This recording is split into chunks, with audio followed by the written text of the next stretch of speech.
दाल पतली कर दो बहू, तुम्हारे माता पिता आए हैं। रात के लगभग 8:30 बज चुके थे। निधि रसोई में रात का खाना बना रही थी और खाना लगभग बन भी चुका था। केवल दाल में तड़का लगाना ही बाकी था। वैसे भी आज उसने हल्के फुल्के दाल चावल ही बनाए थे। दोपहर में कुछ मेहमान आए थे, इसीलिए पनीर और छोले दोनों की ही सब्जी बनी थी।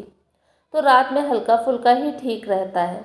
अभी निधि यह सोच रही थी कि सास ममता जी ने रसोई में प्रवेश किया। बहू शिल्पा के सास ससुर आने वाले हैं, फटाफट से खाना बना दो, कुछ बढ़िया सा बना देना, आखिर समधी आए हैं, कोई कंजूसी मत करना। ऐसा ना हो कि कल को शिल्पा को दो बातें सुननी पड़े। मैं जरा सोफे के कवर बदल देती हूँ। निधि के जवाब की प्रतीक्षा किए बिना ही सास ममता जी बाहर चली गईं, क्योंकि वह जानती थी कि निधि सब कुछ संभाल लेगी। लेकिन ममता जी की बात सुनते ही निधि को 10 दिन पहले की घटना याद आ गई और ना चाहते हुए भी उसका मन एक बार फिर से दुखी हो गया। दरअसल ममता जी की आदत है, वह अपने रिश्तेदारों का स्वागत बहुत ही अच्छे तरीके से करती हैं। लेकिन अक्सर जब निधि के घर से कोई भी आता है तो उन्हें उचित सम्मान नहीं देती हैं। जब भी निधि के घर से कोई आता है तो ममता जी अक्सर मुंह बना लेती हैं।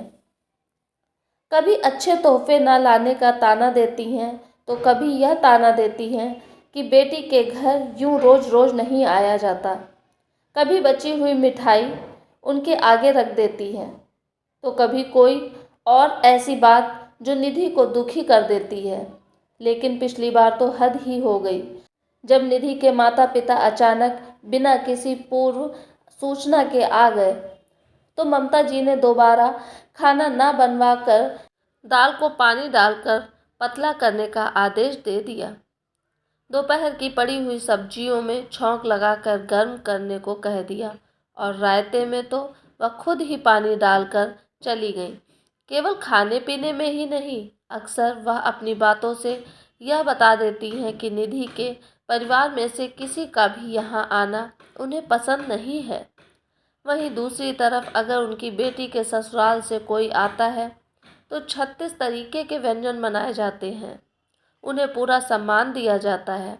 आज भी जब उन्हें पता चला कि उनकी बेटी के सास ससुर आने वाले हैं तो उन्होंने निधि को बढ़िया खाना बनाने का हुक्म दे डाला।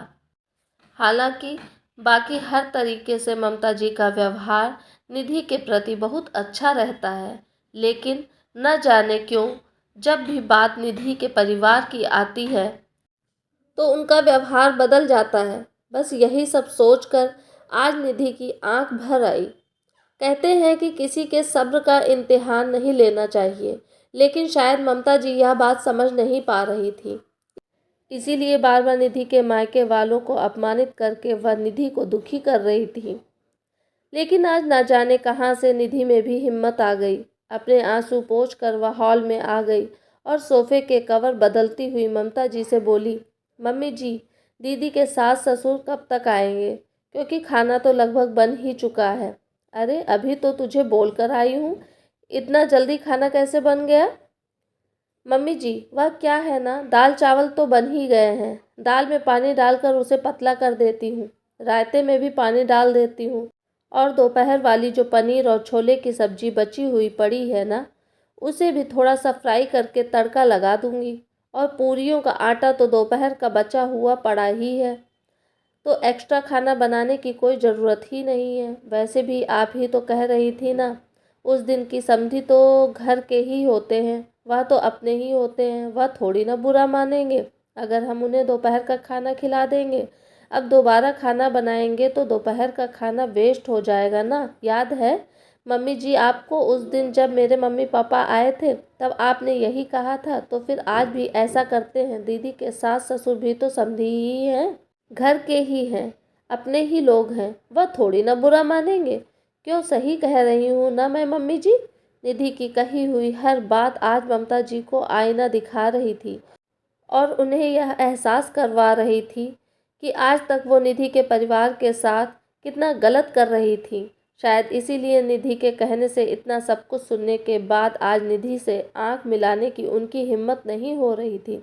लेकिन फिर भी गलती का एहसास होने पर गलती को स्वीकार न करना यह ममता जी की फितरत नहीं थी। इसीलिए चंद ही मिनटों बाद उन्होंने चुप्पी तोड़ते हुए निधि से कहा, बेटा, सबसे पहले तो आज तक जो गलत व्यवहार मैं तुम्हारे परिवार के साथ करती आई हूँ, उसके लिए मुझे माफ़ कर दे। और दूसरी बात, मैं तुमसे वादा करती हूँ कि जिस तरीके का व्यवहार शिल्पा के ससुराल वालों के साथ मैं करती हूँ, जिस तरह उन्हें मान सम्मान देती हूँ, वही समान सम्मान सही से और वही अपनापन अब से मैं तुम्हारे परिवार को भी दूंगी। देर से ही सही, लेकिन मुझ पर गुस्सा करके मुझे तो बातें सुनाकर सही राह दिखाने के लिए थैंक यू बेटा। दोस्तों, अक्सर यह देखा गया है कि लड़के वालों का व्यवहार लड़की वालों के प्रति अच्छा नहीं होता है। उन्हें उचित मान सम्मान नहीं दिया जाता है, जबकि जिस माता पिता ने आपको अपने जिगर का टुकड़ा दे दिया है, उनका सम्मान तो अत्यंत आवश्यक होता है। लेकिन फिर भी हमारा यह समाज न जाने क्यों उनकी अवहेलना कर बैठता है। दोस्तों, ये था मेरा आज का वीडियो। उम्मीद करती हूँ वीडियो आपको पसंद आया होगा। आपकी क्या राय है इस वीडियो के बारे में मुझे कमेंट करके ज़रूर बताइएगा। अगर आप मेरे चैनल पर नए हैं तो प्लीज़ सब्सक्राइब कीजिए मेरे चैनल को, ताकि आने वाले वीडियो का नोटिफिकेशन आपको मिल सके। वीडियो पूरा देखने के लिए आपका बहुत बहुत धन्यवाद।